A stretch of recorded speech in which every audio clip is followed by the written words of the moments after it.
자, 오늘 하나님께서 우리에게 주시는 말씀을 봅니다. 신약성경 누가복음 17장 11절부터 19절까지의 말씀을 봅니다. 신약성경 124면에 있습니다. 누가복음 17장 11절부터 19절, 제가 하나님의 말씀을 받들어 읽습니다. 성령께서 감동하시기를 바랍니다. 예수께서 예루살렘으로 가실 때에 사마리아와 갈릴리 사이로 지나가시다가 한 마을에 들어가시니 나병 환자 10명이 예수를 만나 멀리 서서 소리를 높여 이르되 예수 선생님이여 우리를 불쌍히 여기소서 하거늘 보시고 이르시되 가서 제사장들에게 너희 몸을 보이라 하셨더니 그들이 가다가 깨끗함을 받은지라. 그 중에 한 사람이 자기가 나은 것을 보고 큰 소리로 하나님께 영광을 돌리며 돌아와 예수의 발 아래에 엎드려 감사하니 그는 사마리아 사람이라. 예수께서 대답하여 이르시되 10사람이 다 깨끗함을 받지 아니하였느냐? 그 9은 어디 있느냐? 이 이방인 외에는 하나님께 영광을 돌리러 돌아온 자가 없느냐 하시고 그에게 이르시되 일어나 가라. 내 믿음이 너를 구원하였느니라 하시더라. 아멘. 몇십 년 전만 해도 사람들은 거의 절대 다수가 사람은 머리가 좋아야 된다 그렇게 생각을 하고 말을 했습니다. 지능지수라고 하는 거지요. 인텔리전스 쿼션이라고 하는데요. 머리가 좋아야 공부도 잘하고 또 좋은 학교 가고 또 좋은 직장에 취직하고 그래서 출세하고 행복하다. 그래서 머리가 좋아야 된다라고 그랬어요. 그런데 이제 얼마 가서는 머리가 좋은 것만 가지고는 안 된다 그랬어요. 그리고 EQ라고 합니다. 감성지수라고 하는데요.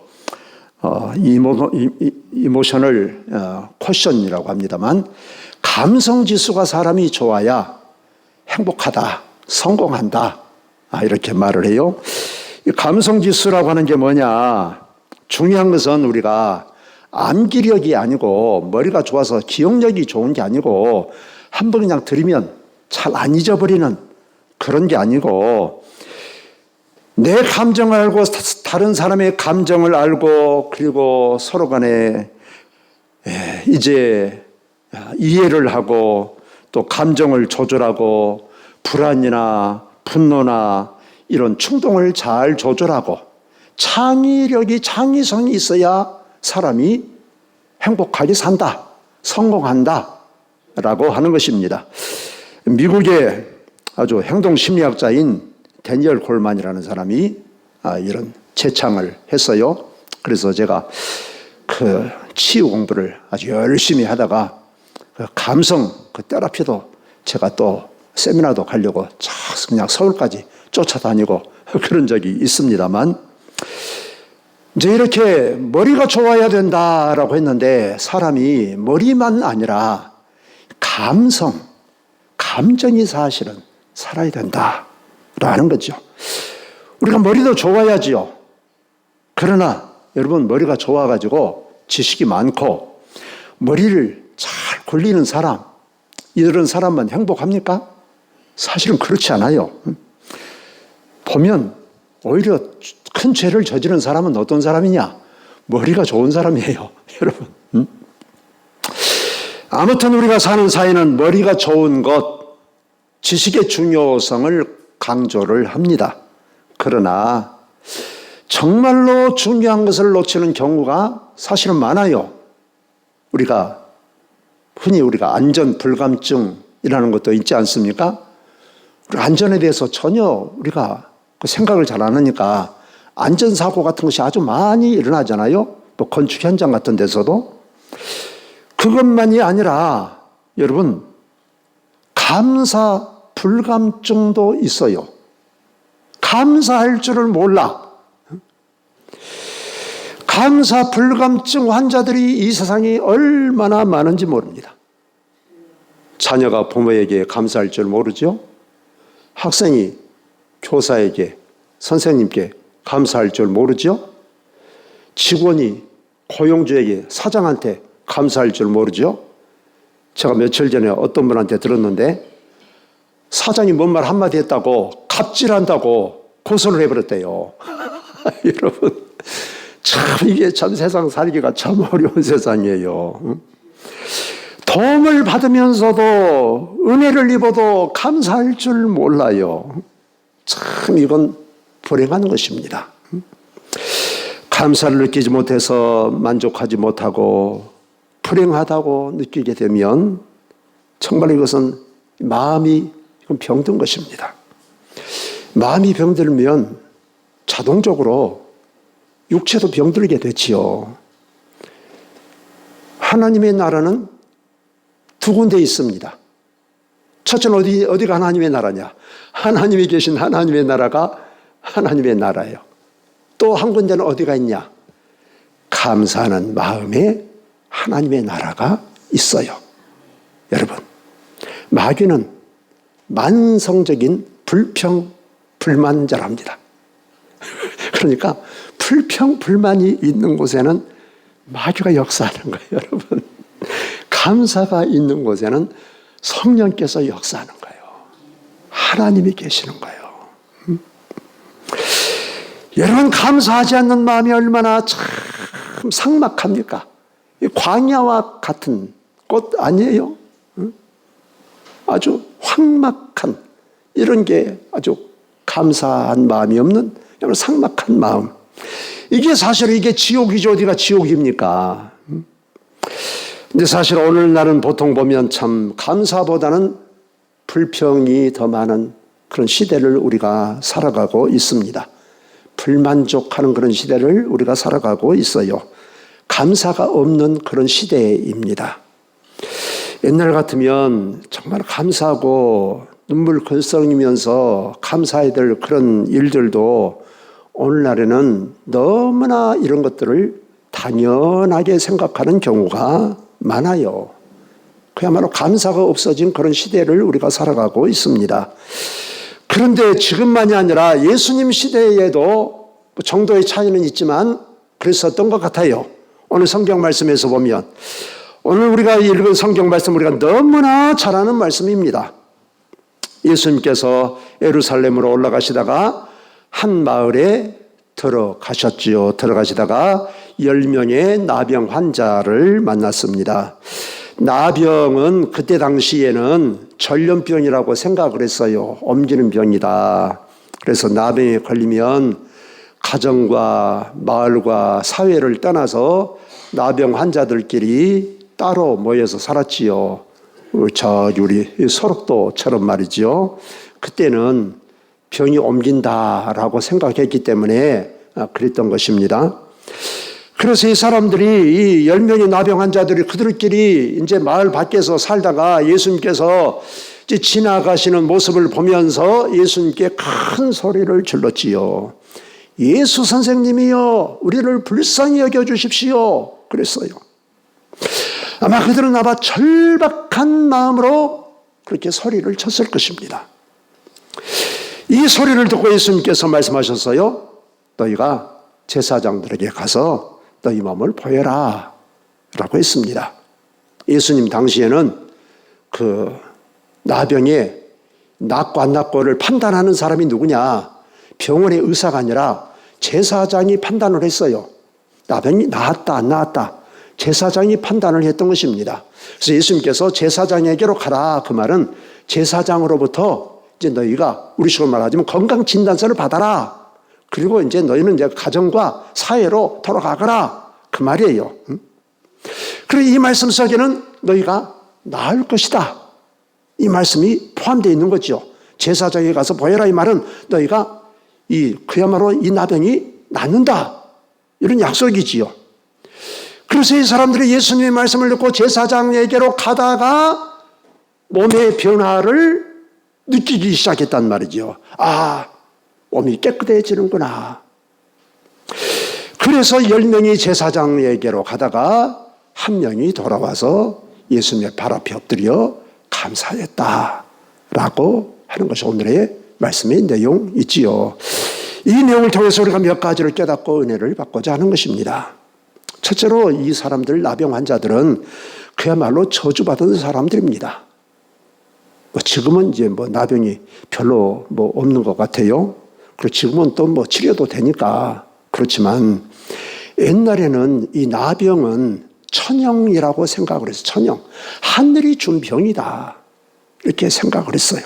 왜냐? 한번 걸리면 못 나으니까. 이게 불치병이에요. 지금의 암은 비교도 안 돼요. 한번 걸리면 끝나는 것입니다. 그냥. 그 나병이 어떻습니까? 신경이 마비돼가지고 손가락도 그냥 떨어지고 발가락도 떨어지고 코도 떨어지고 그래도 느끼지를 못하고 아픈 줄을 모르고 그러다가 흉측하게 돼가지고 결국 죽어가는 게 이 나병 아닙니까?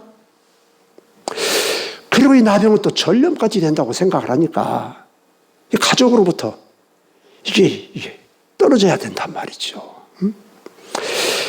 그러니까 이 나병 걸렸다 판명되면 이 사람은 가정과 마을과 사회에서 격리돼서 그들끼리 모여서 그냥 그야말로 저주스러운 삶을 살다가 그냥 이름 없이 그냥 죽어가는 거예요.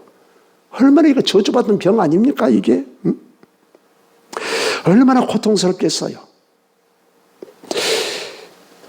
우리도 세상 살아가면서 이런 정도는 아니지만 그러나 우리의 삶이 참 절망스러울 때가 있어요.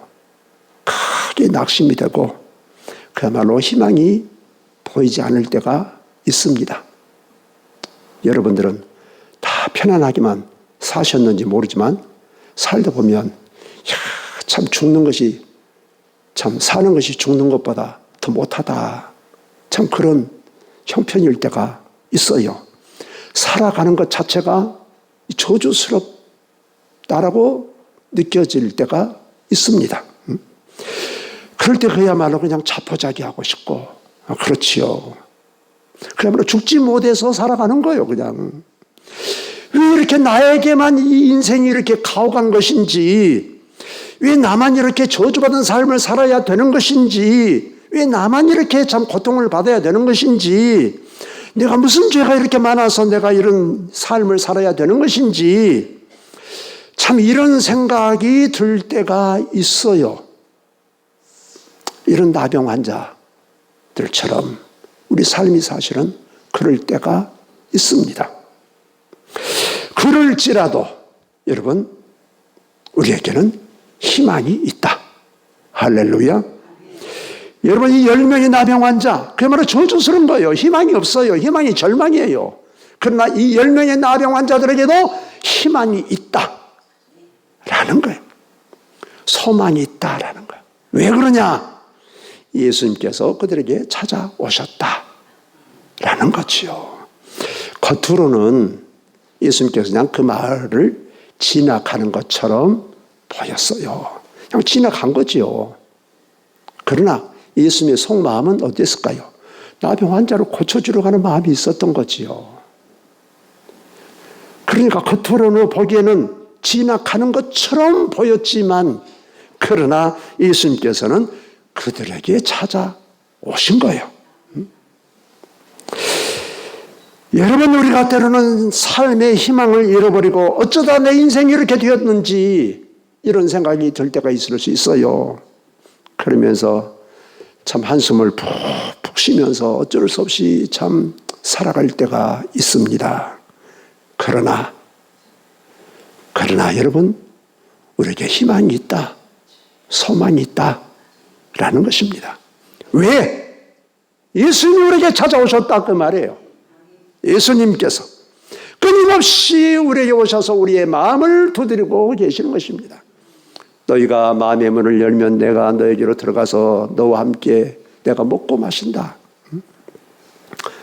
심지어 예수님 우리 마음속에 모시면 예수님께서는 우리의 마음을 두드리시는 것만이 아니라 우리 마음 안에 와 계시는 거예요. 우리가 이것을 깨닫지 못할 뿐이에요. 느끼지 못할 뿐입니다.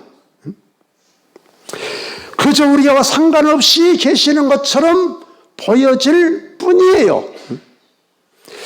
아니, 예수님이 오늘날도 아니고 가마득한 옛날에 그 2000년 전에 살았던 분인데 나와 뭔 상관이 있냐 이렇게 생각을 할 수도 있어요.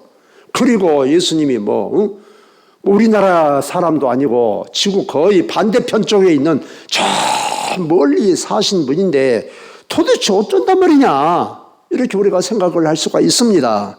그러나 여러분, 예수님은 어제나 오늘이나 영원토록 변함이 없으신 분이에요. 어제도 살아계시고 2000년 전에도 살아계시고 영원히 살아계신 분이세요. 예수님은 저 지구 반대편에만 계신 것이 아니라 오늘 여기에도 우리 주님은 계신 줄로 믿습니다. 이 믿는 것이 중요한 거예요. 우리 주님은 우리의 모든 형편을 다 알고 계세요. 우리가 어렵고 힘들고 고통의 눈물을 흘릴 때, 슬픔의 눈물을 흘릴 때 주님은 애처롭게 우리를 바라보고 계시는 거예요. 저는 참 예수님을 좀 보고 싶었어요. 여러분 예수님 보고 싶지 않습니까?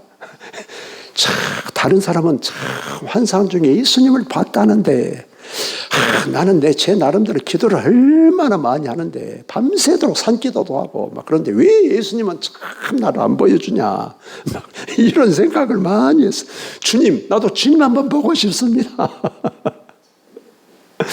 간절한 마음이 있었어요. 그리고 한때는 제가 낙심이 돼가지고 그야말로 소망도 끊어지고 제가 그럴 때 있었어요. 그런데 그때 제가 예수님 얼굴을 봤어요. 할렐루야. 그런데 그 표정을 뭐라고 표현하기가 어려워.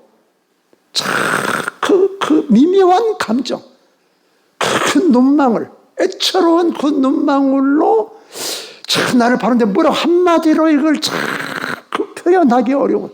그러나 하여튼 제가 느낀 바로는 좀 짠하다라는 그런 모습으로 저를 보시는 거예요.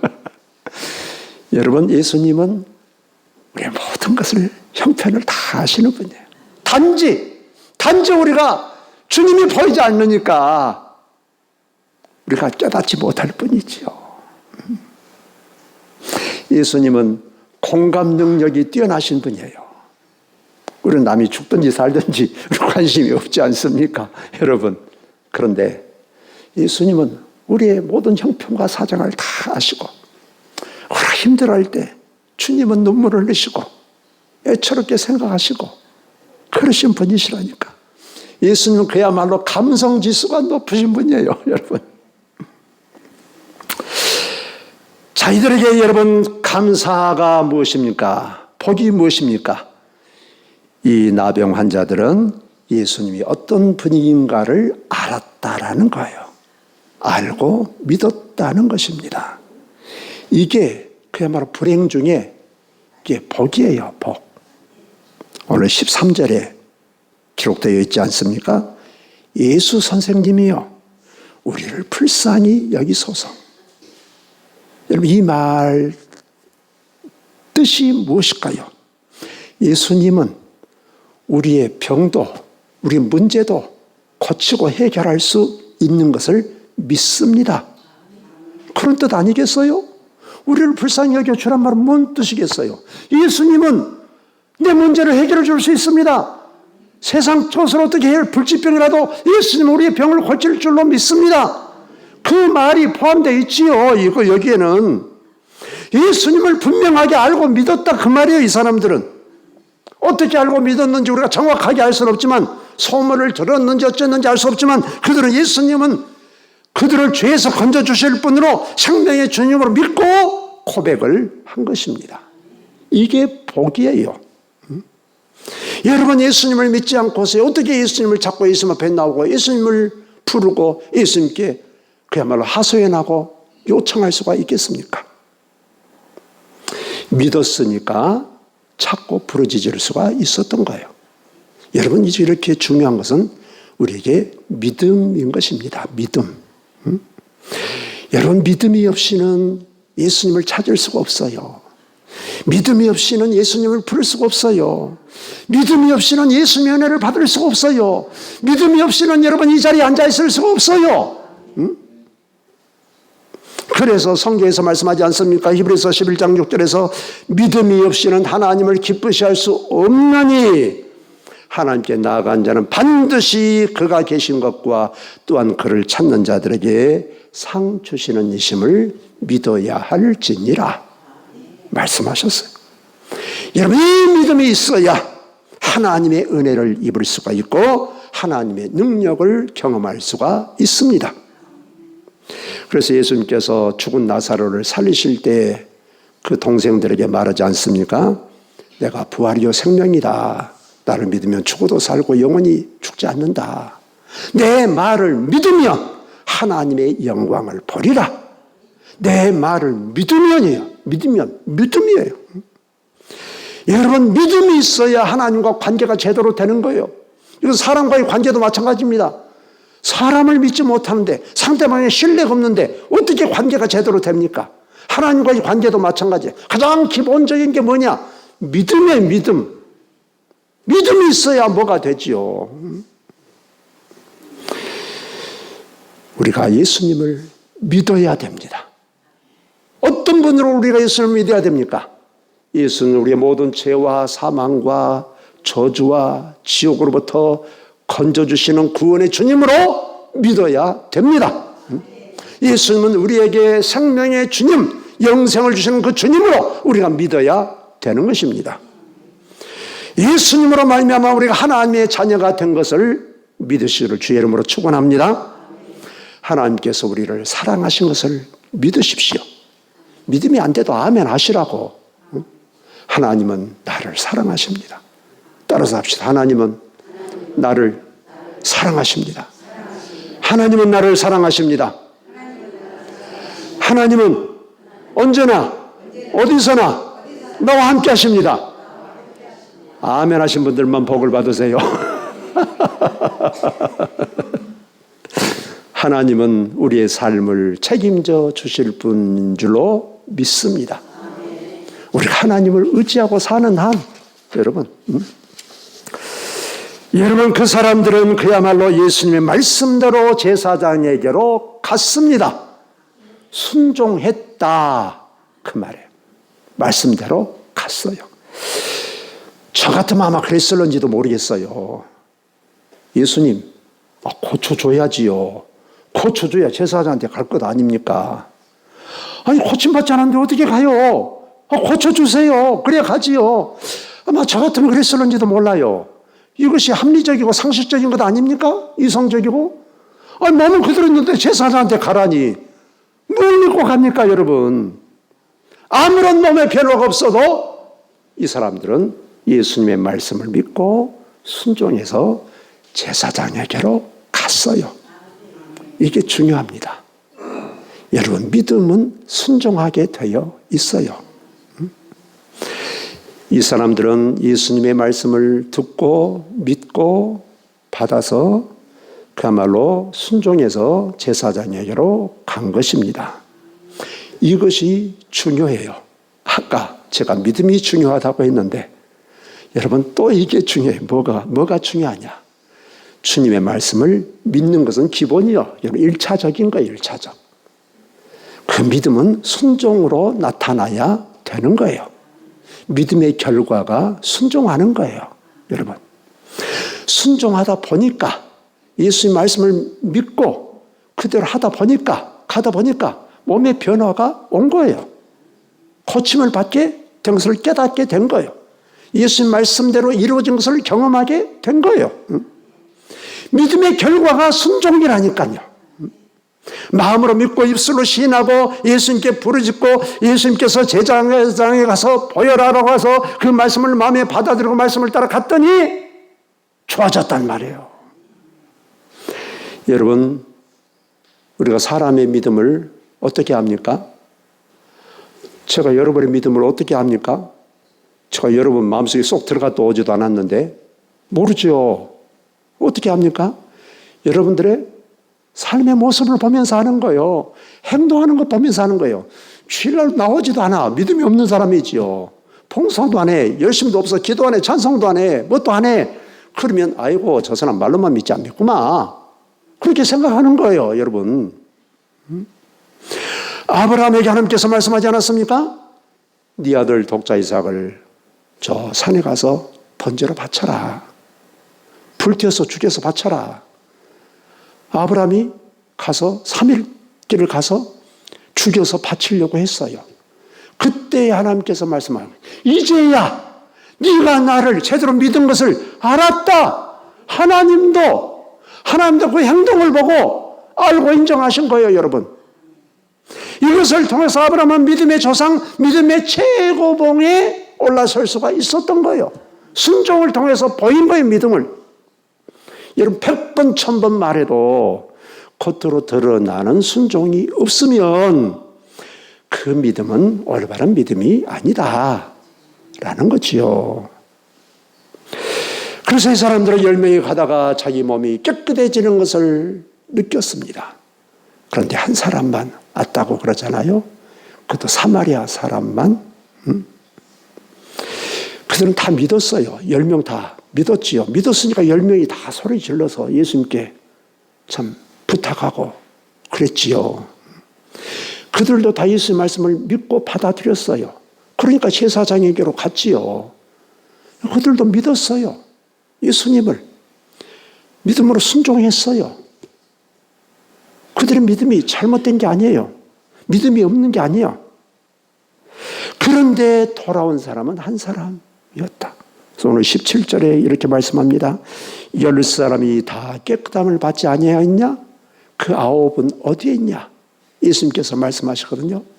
9명은 어디에 있냐? 그러니까 9사람도 예수님 믿었다니까요. 순종했어요. 그 9사람도 예수님께서 자기들의 필요를 채워주실 수 있는 분으로 믿었어요. 그러나 이 9명은 예수님께서 그야말로 자기 몸이 낫는 것만으로 만족하고 끝났어요. 그 사람들을 보면 그런 사람들이 있어요. 제가 이제 목회를 하도 오래 하다 보니까 이런 사람 저런 사람 많이 만나지 않겠습니까? 어떤 사람은 정말로 이제 병원에서도 이제 뭐 못 낫는다고 그러니까 막 정말로 막 하소연하고 눈물로 막 저한테 와가지고 우리 여기 옥관교회에서는 그런 분들이 없었습니다만 그런 분들이 막 있었어요. 우리 이것만 해주면 내가 뭐 별것이라도 다 할처럼 낫고 나면 언제 받는지 몰라. 이런 사람들이 있어요, 여러분.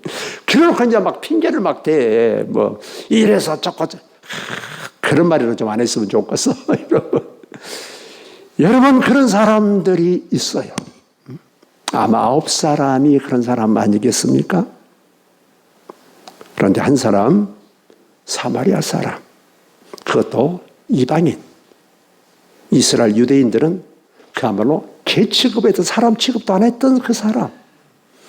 그 사람이 예수님 앞에 와서 그야말로 발 앞에 엎드려 감사했다. 그랬더니 예수님께서 19절에 말씀하지요. 일어나 가라. 내 믿음이 너를 구원했다. 그러니까 이 사람은 몸만 육체만 아니라 영혼까지 영생을 받았다라는 거지요. 미국에서 가장 영향력 있게 목회하는 사람 중에 한 분인 캐리슉 목사라는 분이 내 생의 마지막 한 달이라는 책을 썼어요. 거기 보면 앞으로 내가 한 달만 살 수 있다면, 한 달 후에 죽은다면 어떻게 살까? 이제 그걸 가정해서 써놓은 책이에요. 그런데 거기 보면 그 10명의 나병 환자에 대한 이야기가 있어요. 거기 보면 그분이 이렇게 써놨어요. 10사람 모두 선물을 받았지만 오직 한 사람만 포장지를 벗기고 선물이 무엇인지 확인했다. 이렇게 표현했어요. 그래서 이 글을 제가 가만히 읽고 생각을 해봤어요. 10사람 모두가 선물을 받았지만 한 사람만 그 내용물을 제대로 다 뜯어봤다요. 진짜가 뭔지 봤다. 9명은 겉으로만 봤다 이거예요. 겉모습만 보고 한 명은 진짜 선물을 봤다, 확인했다 이거예요. 진짜 선물이 뭐예요? 육체 질병이 아니지요. 겉으로 드러난 것은 육체 질병이야. 진짜 중요한 게 있어. 진짜 내용물이 있어. 그 안에 포장지를 벗기고 상자를 열어야 진짜 중요한 선물. 그것이 무엇입니까? 영생이야. 영생. 근데 그것을 확인을 안 했다 이거예요. 그러니까 10명 다 선물을 받았습니다. 9명은 눈에 보이는 선물 그 자체에만 기뻐하고 그냥 아이고 다 됐다 하고 떠나버렸단 말이에요. 물론 9사람도 감사하는 마음이 없지 않아 있었을 것이라고, 이건 뭐 추측입니다. 추측. 성경은 안 나왔으니까 추측하는 거예요. 어찌 감사하는 마음이 없겠습니까? 그러나 예수님께 감사를 표현하는 것보다 더 중요하고 급한 것들이 그들의 마음속에 있었겠지요. 근데 제가 어느 책에 보니까 이렇게 이런 문장이 있어요. 자, 이 문장을 읽고 사실은 제가 오늘 이 성경 말씀을 제가 이 본문을 가지고 설교하려는 생각을 조금도 하지 않았거든요. 너무 이게 많이 써먹은 성경 내용 아닙니까? 너무나 잘 아는 성경 내용이니까 저는 다른 성경 구절을 통해서 오늘 말씀을 준비하려고 하는데 그 책의 이 한 문장을 보고 이거다. 제가 그래서 오늘 말씀을 준비했어요. 뭐라고 써져 있냐? 책에 9명의 침묵보다 지극히 작은 한 사람의 감사가 예수님의 마음을 감동시키고 예수님을 기쁨으로 흔들었다. 그랬어요. 오늘 말씀의 제목이 그래서 말씀의 제목을 이렇게 잡았어요. 9사람의 침묵보다 한 사람의 감사. 그래서 제가 이렇게 제목을 잡은 거예요. 그러니까 9명도 감사하는 마음이 있었을 거예요. 왜 없겠습니까? 그럼 사람도 아니지. 짐승도 감사할 줄 마음이 있는데, 여러분, 개도 감사할 줄 알잖아요, 여러분. 고양이도 자기를 싫어하는 사람은 싫어하고 자기를 예뻐하면 꼬리치고 그러지 않습니까? 어찌 사람인데 감사하는 마음이 없었겠어요. 그러나 침묵했다니까. 가만히 있어버렸어. 표현하지 않았어. 속된 말로 그런 말 있지 않습니까? 말 안 하면 귀신도 모른다고. 여러분, 말 안 하면 누가 압니까? 말을 해야 알지. 9사람 표현하지 않았어. 그냥 딱 입 닫고 말았단 말이에요. 아무리 100명, 1000명, 10,000명이 설령 감사하는 마음을 가지고 있다고 할지라도 감사할 줄 모르면 그것은 아무런 소용이 없다. 이거예요. 여러분, 우리는 어떻습니까? 아니, 감사하는 마음을 가지면 뭐해? 말을 해야지. 표현을 해야지. 아무 소용없다 이거예요. 단 한 사람의 감사의 표현이 주님의 마음을 감동시키고 마음을 흔들게 된 것입니다. 여러분, 우리나라가 참 별말이 다 있지요. 몇 년 전에 헬조선이네 어쩌네, 우리나라가 지옥이네 어쩌네. 그래도 참 우리가 생각해 보면 참 우리나라 복을 많이 받지 않았습니까? 복 많이 받았지요, 우리가. 여러분, 먹는데 이제 못 먹어서 죽은 사람이 있습니까? 없어요. 제가 어렸을 때 말이도 먹는 문제 가지고 고민을 했어요. 먹는 문제. 그래서 저희 동네에도 그 가난한 사람들은 고구마를 엄청나게 밭에다 많이 심었어요. 밭에 갖고 수십 가마니를 막 쌓아놨습니다. 집안에. 막 쌓아놓고 겨울에는 그 점심은 고구마로 때웠어요. 그런데 이 친구들이 자기 집에서나 먹지 꼭 갖고 와서 놀 때 고구마를 먹어. 나는 그 고구마가 먹고 싶은데 이것들이 말이에요. 저는 그 고구마가 먹고 싶어요. 여러분, 어렸을 때는, 제가 어렸을 때는 그랬습니다. 먹는 문제가 사실은 힘든 문제였어요. 그러나 지금은 어떻습니까? 계속 공땅, 해년마다 풍년 아닙니까? 해창만 너무 풍년 들었고 걱정이요. 그야말로 풍요로운 세상이 됐어요.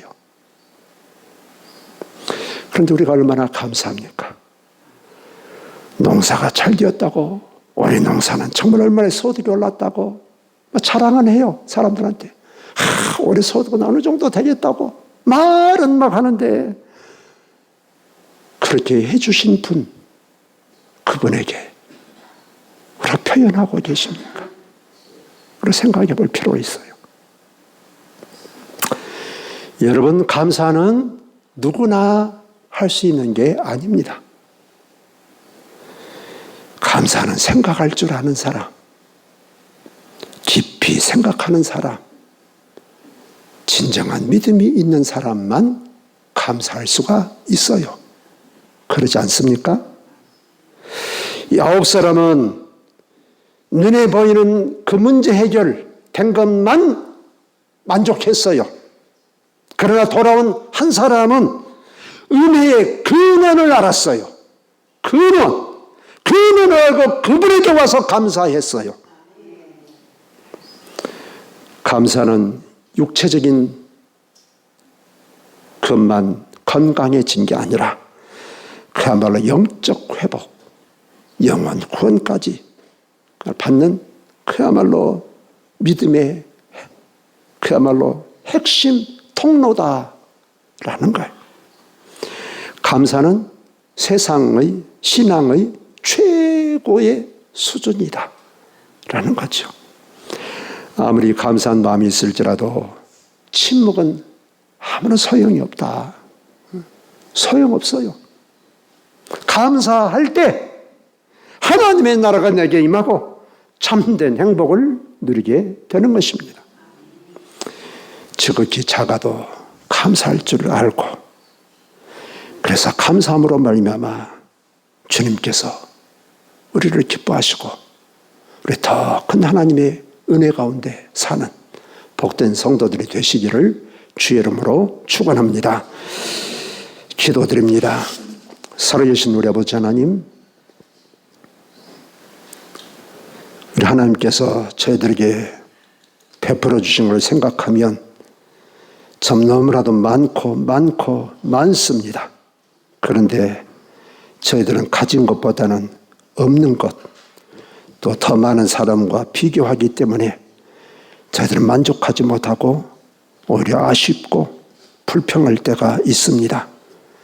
하나님께서 저희들에게 베풀어 주신 것을 생각하고 하나님께 감사, 우리 말과 몸과 물질과 모든 것으로 감사할 수 있는 저희들을 되게 하셔서 또 하나님의 은혜로 하나님을 모시고 하나님과 더불어 살아가는 삶이 되게 하여 주옵소서. 예수님 이름으로 기도하옵나이다. 아멘.